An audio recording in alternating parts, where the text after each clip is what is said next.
पिंपळुंडी तालुका जुन्नर येथे चौथी इयत्तेत शिकणाऱ्या चिमुकलीवर अत्याचार करून तिचा खून करण्यात आला। या दुर्दैवी घटनेनंतर राज्यात अनेक ठिकाणी निषेध नोंदवण्यात आला।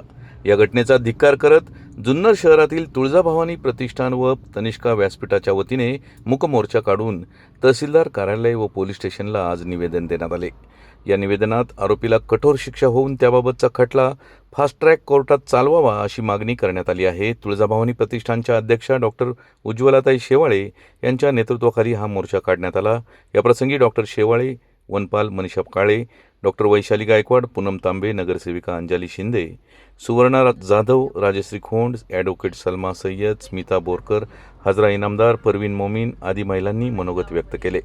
याप्रसंगी वैष्णवी चतुर, अनिता काजळे, कविता छाजेड, सरिता कलढोणे, उर्मिला थोरवे, अंजली दिवेकर, ज्योती मेहेर, प्रतिभा कबाडी, वनमाला लोणकर, स्मिता भांगे, नंदा हिरेमठ, ज्योत्स्ना देशपांडे, रेश्मा मेहेर, ज्योती पराड, विदुला रेणुकदास, दीपाली माळवतकर, निलिमा जोशी, डॉक्टर नेहा हिरेमठ, डॉक्टर वैष्णवी शेवाळे, छाया जोशी, स्मिता हजारी, दीपिका तांबोळी, अनुराधा टाकळकर, कविता थोरात, रीना दुबे, स्नेहल भगत, कविता राखेचा, ॲडव्होकेट तबस्सुम पठाण, दीपाली लोणकर, पूनम होगे, कविता बिडवई, नंदा चकवे, पूजा गडगे, करुणा राखेचा, शोभा भिडे, मेघा कालेकर, मंजू भगत, शशिकला हराळ, रुपाली गाढवे, अमृता भगत तसेच विविध संघटनेच्या शहरातील अनेक महिला या प्रसंगी उपस्थित होत्या। आपल्या जुन्नर तालुक्यामध्ये एक अतिशय दुर्दैवी घटना घडली।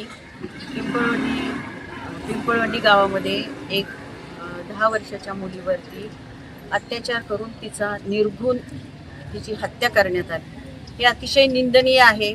म्हणून आम्ही या जुन्नर शहरातील तमाम महिला या ठिकाणी त्याचा निषेध व्यक्त करण्यासाठी आलो आहोत। तसं पाहायला गेलं तर छत्रपती शाहू महाराज, महात्मा ज्योतिबा फुले, बाबासाहेब आंबेडकर यांच्या पुरोगामी विचाराचा आपला महाराष्ट्र, अहिल्यादेवी होळकर, सावित्रीबाई फुले, आई जिजाऊ यांचा एवढा मोठा वारसा आपल्याला लाभला असताना सुद्धा अजूनही या आपल्या महाराष्ट्रामध्ये महिला आणि माझ्या मुली ह्या सुरक्षित नाही आहेत। हे अतिशय खेदजनक आहे। आपण तसं पाहायला गेलं तर शिवजन्मभूमी, जिथे छत्रपती शिवाजी महाराजांचा जन्म झाला, अशा शिवजन्मभूमीमध्ये आपण राहतो आणि ज्या छत्रपतींनी अशा महिलांवरती अत्याचार होणाऱ्या रांझा पाटलाला त्याचा चौरंग करून अशी त्याला सजा दिली, त्याच छत्रपतींच्या जुन्नर तालुक्यामध्ये शिवजन्मभूमीमध्ये आपण काहीही असे अत्याचार होणाऱ्यांना आपण काहीही सजा देऊ शकत नाही। हे तसं पाहायला गेलं तर आम्हा जुन्नरवासियांचं दुर्दैव आहे। आता म्हणजे मी आता इथे पोलीस स्टेशनच्या आवारात आहे।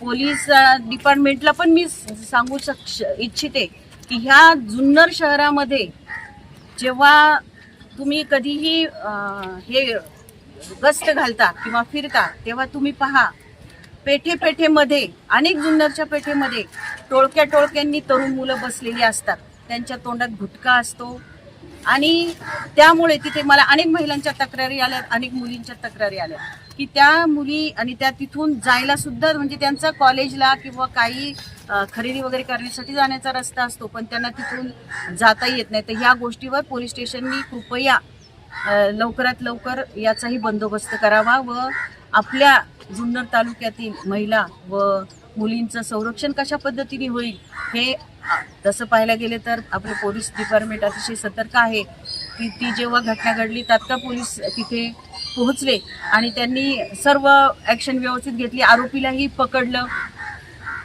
इतका नराधम तो, काय कुठली यांना अशी बुद्धी सुचते आणि कशाला असली लोक पण परमेश्वर जन्माला घालतो असं म्हणायची वेळ येते।